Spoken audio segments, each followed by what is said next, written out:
Backbone is a detective adventure game where you play as Howard Loader, a raccoon private investigator living in a dystopian Vancouver inhabited solely by animals.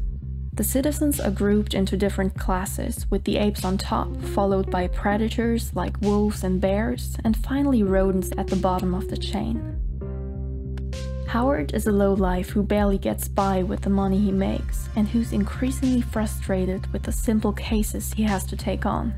But when the case of an author looking for proof of her husband's infidelity suddenly turns into a much bigger conspiracy, Howard quickly learns that complex cases come with sleepless nights and much more danger than he had hoped for.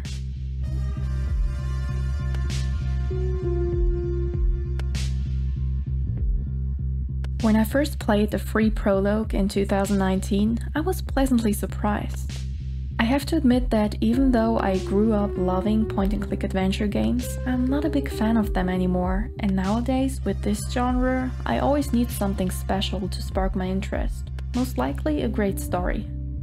Backbone didn't only look beautiful with its 2.5D pixel graphics, it also seemed to offer an interesting story and versatile gameplay mechanics, so I was hooked and my expectations were high. The prologue made you feel like there would be multiple ways to progress the story, and it seemed like dialogue choices really mattered, so naturally people were hoping for different endings. Overall, with this prologue, Backbone was advertised as a versatile and non-linear adventure game, and in stores it's even called a role-playing game. I wasn't the only one who was really hyped for it because of the fresh approach, but now that the full game has been released, it's really hard not to be disappointed. Because what you experience in the prologue is the peak of both versatility and choice. There aren't any more puzzles after the prologue. The stealth mechanic only gets used 3 times in the whole game. There are no different approaches to take and your choices don't matter at all, because the story is completely linear.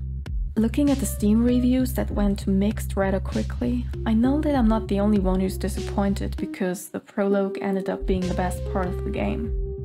In the 4 acts following the prologue, you spend most of your time talking to various anthropomorphic characters to gather information about the case.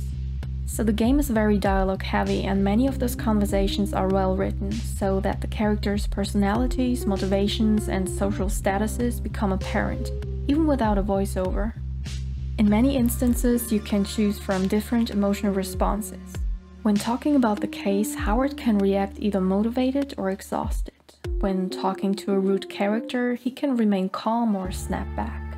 And when talking to a key suspect or witness, you can choose to play with open cards or lie about his identity.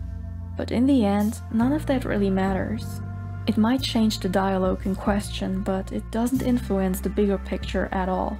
So in the end, with this illusion of choice, the only thing that really changes is whether you see Howard as a strong or a weak character. Which is a shame because the story and characters showed such great potential in the beginning.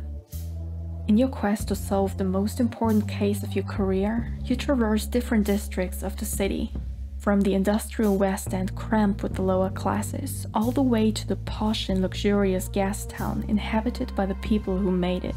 Those districts are very diverse and filled with remarkable details that make them feel authentic and illustrate the hierarchy and social statuses of the citizens. For a game that is only about 5 hours long, it's impressive how well they managed to use visuals and dialogues to set the rules of the world and make it feel authentic. Topics like classicism, racism, homelessness and corruption are shown without ever feeling enforced. Even though there isn't much to interact with, it's clear how much love went into the city's design. It's fun to explore these areas, see people's silhouettes in the windows, graffiti and posters on the walls, or things like an iguana sitting on a windowsill. Overall, Backbone's detailed pixel art looks stunning and manages to create a great atmosphere, especially when combined with a smooth, jazzy soundtrack. Unfortunately, there are large parts of the game where the music completely stops playing. Most often this happened during long dialogues, which felt awkward and broke my immersion. The same can be said about sound effects that are quite sparse. No chirping birds, rustling trees, or people chattering in the background. So apart from your footsteps, you are often greeted with complete silence.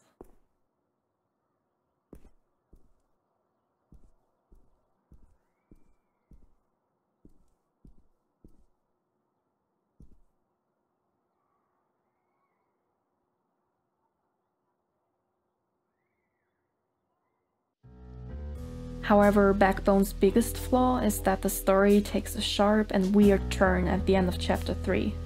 To me, it almost seems like the developers took a quick look at Disco Elysium and decided mid-game that they wanted to create something similar, while completely disregarding everything that made that game great.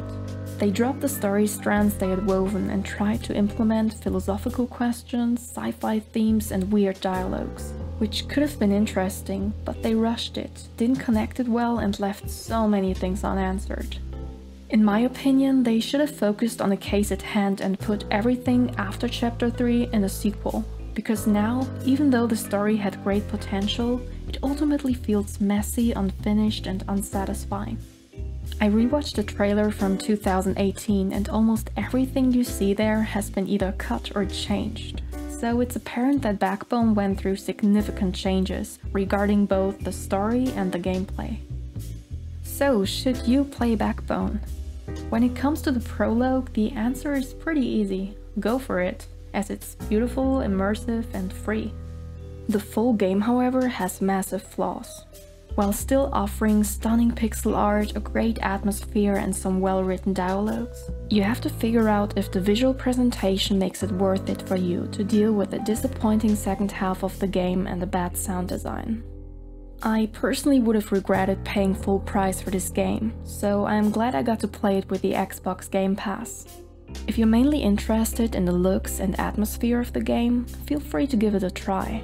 But if you're looking for a great story, you should probably look elsewhere. So, have you already played the full game or the prologue? Do you want to? I would love to hear your thoughts in the comments below. Thank you very much for watching, like and subscribe if you enjoyed this, and see you in the next video.